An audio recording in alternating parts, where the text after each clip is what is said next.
Thermopylae, Greece, August 480 BCE. A mist of salt and smoke clings to the cliffs above the narrow pass where the mountains kiss the sea. Dawn has barely broken, only a pale blade of light cutting through the fog, glinting on bronze and steel. The faint hiss of waves against rock mingles with the metallic rhythm of men preparing for death. Shields thud into place. Spears are tested. The world holds its breath. Here stand 300 Spartans, shoulder to shoulder, their crimson cloaks whispering in the wind. They are more than soldiers. They are a wall of flesh and bronze, forged in discipline, tempered in pain. Every man knows he will not leave this pass alive, yet in their eyes burns something brighter than fear, the fire of defiance. At the front of the line stands King Leonidas. His armor gleams dull gold beneath the rising sun. His expression is carved in granite. Beyond the mist, a storm of dust rises, the signal of an empire on the move. The army of Xerxes, king of Persia, stretches to the horizon. A living tide of men, horses, banners, and drums. To the east, sunlight flashes upon 1,000 spears, like the glinting scales of a monstrous serpent. A young Spartan breaks the silence. "My king," he murmurs, his voice trembling. "They say the Persians are as countless as the leaves of the forest." Leonidas turns, his gaze calm, steady. "Then today," he replies, "they will learn how one leaf of iron can cut down a forest." The boy smiles, just a flicker, and grips his spear tighter. Around him, men adjust their helmets and lift their shields, aspis plates of burnished bronze large enough to cover the body from chin to knee. Shoulder presses against shoulder, shield against shield, until the line becomes a single creature with one heartbeat. They have been trained since childhood for this moment, to fall together, to stand together, to die together. From the distance, a sound swells, the Persian war drums, deep, rolling, endless. The mountains echo it back until it feels as if the earth itself is trembling. Then, from beyond the haze, the first ranks appear, cavalry in glittering armor, banners of silk bearing the golden emblem of Ahura Mazda, and behind them, wave upon wave of infantry. It is not a battle. It is a flood. Leonidas raises his spear high, the sunlight catching the tip. "This day, we do not fight to live," he calls, his voice cutting through the roar of the drums. "We fight so that Greece may live." The line answers as one. "Ares, guide us!" And the pass explodes with sound. The first Persian charge crashes against the Spartan phalanx, an unyielding wall of bronze and muscle. The narrow ground betrays the invaders. Their numbers work against them. Spears thrust forward in perfect rhythm, strike, pull, replace, a deadly tide of precision. Bronze pierces flesh, horses rear, the air fills with the screams of men crushed in the press. When the front ranks fall, more Persians push from behind, trampling the wounded. The Spartans' discipline never breaks, their rhythm never falters. They advance not by rage, but by method, every motion measured, every thrust a prayer to the god of war. Overhead, arrows begin to fall like rain. The Spartans tilt their shields skyward, a bronze roof against the storm. Shafts clatter and break, bouncing harmlessly from the locked wall. Through the gaps, sunlight flickers in and out, like firelight through shattered leaves. Hours pass. The beach turns red. The smell of iron and sweat fills the air. Thick, suffocating, sacred. The Persians pull back at last, dragging their dead through the mud. Along the narrow road, the sea laps quietly at the shore, as if washing away the blood of empire. The Spartans stand unmoving, breath steady, armor dented, faces streaked with salt and dust. Leonidas walks the line, his eyes sharp, measuring, proud. Behind him, the enemy regroups. The drums grow louder, angrier. He looks down the pass and says quietly, "They will come again." Then, louder, to all his men. And when they do, we will still be here. Above them, black crows circle in the dimming light. The surf pounds against the rocks, as though applauding the courage of mortals daring to defy a god-king. The first day at Thermopylae has ended, and history itself has begun to carve their names into stone. The sun now stands high over Thermopylae, its light breaking through the last remnants of morning mist. The sea below glimmers like molten glass, while the air above the pass ripples with heat and dust. From a distance, the narrow defile appears calm, a thin ribbon of land between mountain and water. But up close, it roars with the sound of war. For 6 relentless hours, the Persians have hurled themselves at the Spartan wall. They come in waves, shouting, drumming, pressing forward, only to be broken against shields that move as one. Each attack dissolves into blood and chaos, each retreat leaving the ground slick and red. The Spartan phalanx holds, unbending. The men fight in silence, save for the rasp of breath through gritted teeth and the ring of bronze on bronze. Their movements are not wild or furious. They are precise, disciplined, deliberate. A rhythm forged from childhood drills where hesitation meant pain and hesitation here means death. Leonidas stands among them, not behind. His spear thrusts and pulls with the same cold grace as his men. When one Spartan stumbles, another steps forward. When a shield breaks, the man beside him widens his stance to cover the gap. It is not an army. It is a single body of bronze, blood, and will. From his gilded throne set upon a high ridge, King Xerxes watches the slaughter unfold. He squints into the haze, his jaw tight with disbelief. Around him stand his satraps, their jeweled robes streaked with dust. "Send in the immortals," he commands at last, "the elite guard of Persia, warriors cloaked in black and armed with spears of iron." The order ripples down the line. Trumpets sound. The immortals advance. They move like a black tide through the pass, shields flashing, banners snapping in the wind. Drums thunder, echoing against the cliffs. The Persians expect the enemy to break at last, to bow before the weight of an empire. But the Spartans do not break. They shift formation, a living wall that bends, then closes like a trap. The narrow ground betrays the immortals. Their numbers become their curse. The front ranks are crushed against the Greek shields, unable to raise their weapons. Spears pierce through the gaps. Men scream and fall. Sand and blood mix into mud. Horses panic. A Persian officer cries orders, but his words are drowned by the clash of bronze. The sunlight glints off every stroke, every drop of sweat, every shard of metal. The air tastes of iron and dust. Then Leonidas raises his voice above the chaos. "Push!" The wall surges forward as one. Shields slam into bodies. The immortals stumble, trapped by their own dead. 1,000 screams rise in unison. Then silence.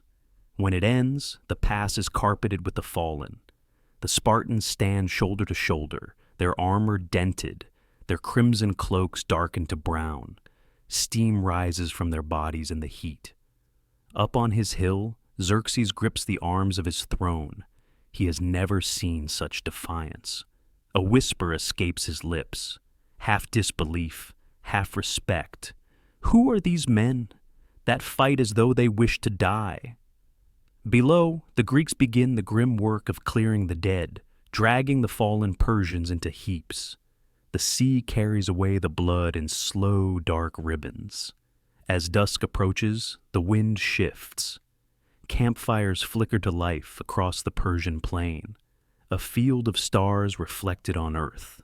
In the pass, Leonidas moves among his warriors. The flickering firelight paints his face in copper and shadow. He speaks softly, not a speech, but a promise. Tomorrow they will come again, and tomorrow we will stand again. Around him, his men sit in silence, mending straps, sharpening blades, or staring into the flames. No one asks about home. No one dreams of rest. The only sound is the low hum of the sea and the distant murmur of Persian drums rolling through the night. High above, the cliffs glow red in the dying light, as if the gods themselves have set fire to the sky to watch this stand of mortals. Night descends over Thermopylae like a black veil. The fires of both armies burn across the coastline, 1,000 points of flickering light mirrored in the restless sea. The wind has shifted. It carries with it the smell of salt, smoke, and death. The Spartans rest in their armor, shields beside them, spears stuck upright in the sand like gravestones. Every man knows the silence is only borrowed time. Among the Persians, however, not all are sleeping. In a tent near the base of the mountain, a trembling figure kneels before Xerxes. His name is Ephialtes, a Greek exile twisted by bitterness and greed. His back is hunched, his hands shaking as he gestures toward the dark ridges above Thermopylae. "There is a path," he says, his voice a hoarse whisper, "a narrow trail through the mountains. It leads behind the Spartans, to their rear." Xerxes leans forward. The gold of his crown glints in the torchlight. "You can show us this path?" Ephialtes nods, sweat beading on his brow. The promise of gold outweighs the weight of shame. Outside the tent, torches are raised, and the immortals, the same elite who failed that morning, assemble once more. This time, they will not strike the wall. They will strike from behind. Before dawn, the column begins to move. Under the silver light of the moon, they climb the trail of Outnumbered, torches snaking upward through the dark like a river of fire. The forest muffles their footsteps. Crickets fall silent as the army passes. The betrayal has begun. Down in the pass, Leonidas stands awake, gazing toward the sea. His instincts are restless. The night feels different, the air heavier, too still. He turns as one of his scouts approaches, breath ragged, face pale beneath the soot. "My king," the scout gasps, "the Persians, they have found the mountain path." Leonidas closes his eyes. For a moment, the world seems to fall utterly silent. No wind, no waves, only the distant murmur of drums in the dark. Then he exhales slowly. There is no anger, no surprise, only understanding. "So it ends," he murmurs. He summons his officers, men hardened by years of war. Around the small campfire, shadows dance upon their scarred faces. "They will be upon us by sunrise," Leonidas says. "If you wish to live, go now. Take your men, return to your cities, tell them what happened here." A Thespian captain steps forward, shaking his head. "We stay, my king. Greece will remember better if we die beside you." Leonidas nods once. He looks to the Thebans. Some avert their eyes, others stare into the fire, torn between loyalty and fear. Then he raises his voice for all to hear. "Spartans, Thespians, sons of Hellas, the gods have granted us the honor of choosing our deaths." No cheer follows, only the low, steady thrum of resolve. Men begin to rise, tightening their armor, adjusting the chin straps of their helmets. The red cloaks are dusted clean, the shields polished with sand until they gleam once more. As dawn approaches, the eastern sky bleeds with color, pale blue fading into crimson. The sea glows faintly under the first light.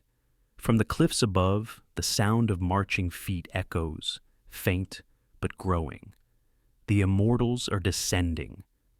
Leonidas stands at the front once again.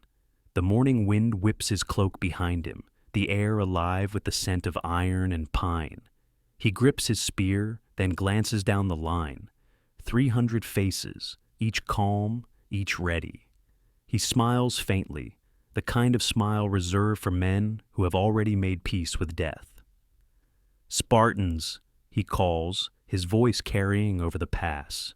"Eat well this morning, for tonight we dine in Hades." A ripple of laughter breaks through the tension. Not madness, but pride. They know what awaits them, and they welcome it as an old friend. The first rays of sunlight pierce the cliffs, striking their bronze helmets in a blaze of gold. The shadows of the mountains retreat, and with them, the last hope of survival fades. But what remains is something greater, the unbreakable will of men who have chosen honor over life. The drums begin again, low and thunderous. The final day of Thermopylae has begun.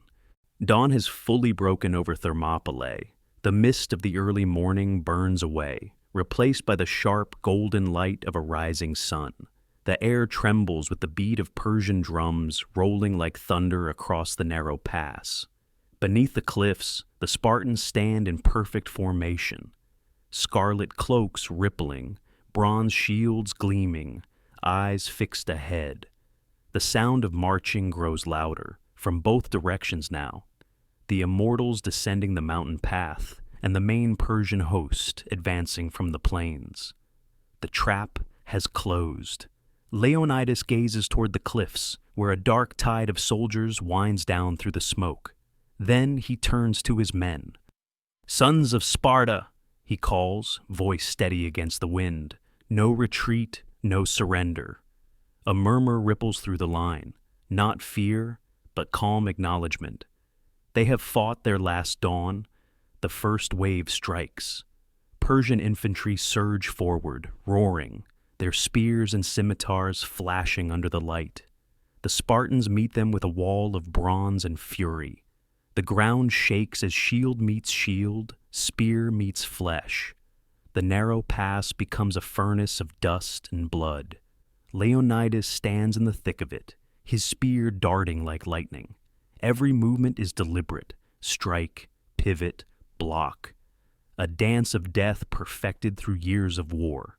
Around him, Spartans fight in absolute rhythm, the pounding of their shields echoing like drums of defiance. The Persians fall by the hundreds.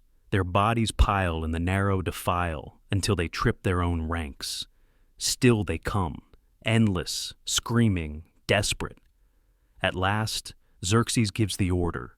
A sharp cry pierces the air, the signal for archers. High above the cliffs, lines of Persian bowmen draw their bows in unison. The sunlight glints off the arrowheads, 1,000 small mirrors flashing like fireflies in the sky. Leonidas looks up, his face catching the first shadow of what is to come. The wind falls silent, then the sky darkens. An ocean of arrows blots out the sun. For a moment, the day turns to night. The Spartans raise their shields as one, a bronze roof against the heavens. The sound that follows is deafening, a rain of death hammering down, rattling metal, shattering wood. Arrows bounce, splinter, and pierce the sand in a constant, merciless hiss. "Good," one soldier mutters from behind his shield. "Then we'll fight in the shade." The men laugh, harsh, short bursts of pride in the midst of terror. When the storm passes, the ground is black with shafts. The Spartans lower their shields. Many are wounded, but none retreat. Their armor is scarred and pocked with iron, yet their stance remains unbroken. The Persians hesitate, stunned that anyone could survive such punishment. Leonidas takes the moment. He lifts his spear once more, shouting above the roar of the battlefield. "Now! Push them back to their gods." With a bellow, the Spartan wall surges forward. The impact is cataclysmic, bronze slamming into flesh, bodies crush beneath the weight of unity. The phalanx drives through the Persian ranks like a hammer through clay. But the tide cannot be stopped forever. More Persians pour in from the rear, their numbers unending. The Spartans fight in a sea of dust and blood, their red cloaks now darkened to brown. One by one, their spears break. They draw their short swords. Every motion is slower now, heavier. Leonidas fights at the front, his shield dented, his helmet cracked. He strikes down one foe, then another, but even he cannot hold against the flood. When a Persian spear glances his thigh, he staggers. A soldier rushes to his side. only to fall moments later, pierced through the chest. Above the chaos, the air trembles again with the sound of bowstrings. Another volley of arrows descends, not as thick as before, but cruel enough to finish what began. The sky darkens once more. Arrows whistle through the smoke, striking shield and flesh alike. The ground becomes a sea of motionless red and black. Leonidas falls to one knee, his breath ragged. Around him, the world slows, the clash of swords fading into distant thunder. He looks up toward the cliffs, where the sun burns through the haze, and for a moment, the battlefield glows gold, as if Olympus itself were watching. He plants his spear in the ground, using it to rise again. His voice, hoarse but clear, cuts through the chaos. "Spartans, hold!" They do. Even as the arrows fall, even as death closes in from all sides, they stand. The last of the volley lands. Silence returns to the pass, broken only by the distant waves and the moan of wind through the cliffs. Smoke drifts upward, curling like incense toward the heavens. The storm of arrows has ended, but the legend has just begun. Silence falls over Thermopylae. The clamor of bronze and iron fades into the hiss of wind through the pass. The sea, once red with blood, rolls gently against the rocks, washing away the cries of the dead. Smoke curls upward in thin, wavering ribbons, the last breath of a battlefield that has burned itself out. Among the fallen, Leonidas stands no more. His spear lies buried upright in the sand beside him. The crimson cloak that once blazed like fire, now tattered and soaked dark. Around him lie the 300, their shields locked even in death, forming the same unbroken wall they held in life. From the cliffs above, Xerxes descends slowly on a gilded chariot. The dust clings to his jeweled robes, his gold crown dulled by the smoke of battle. His face, once serene in divine confidence, now carries a strange, silent awe. He walks among the bodies, his bare feet leaving shallow prints in the ash. A Persian general approaches and kneels. "Shall we burn them, my king?" Xerxes does not answer at first. He gazes down at the corpse of Leonidas, the eyes still open, staring toward the sea. For a long moment, the great king says nothing. Then, quietly, he speaks. No flame can consume men such as these, yet rage soon follows awe. He orders the body of Leonidas lifted, his head severed and mounted upon a spear, a warning to all of Greece. But the warning becomes a beacon. For every Greek who sees it, shame turns to fury and fear to resolve. Weeks later, across the Aegean, the tale of Thermopylae spreads like wildfire. In the marble halls of Athens, citizens whisper the story, how 300 men defied an empire, how they fought until the sea ran red, how they laughed in the face of death. In Corinth, blacksmiths forged new spears, hammering to the rhythm of the legend. In Sparta, mothers lift their sons' shields and say, "Return with this, or upon it." The story crosses mountains and islands, carried by sailors, merchants, and poets. Some tell it as tragedy, others as divine triumph. But all who hear it feel its weight. It is no longer about 300 men. It is about what men can be. At dusk, months later, on the shores of Salamis, a different army gathers. The Greek fleet, battered, outnumbered, but unbroken, prepares to face Persia again.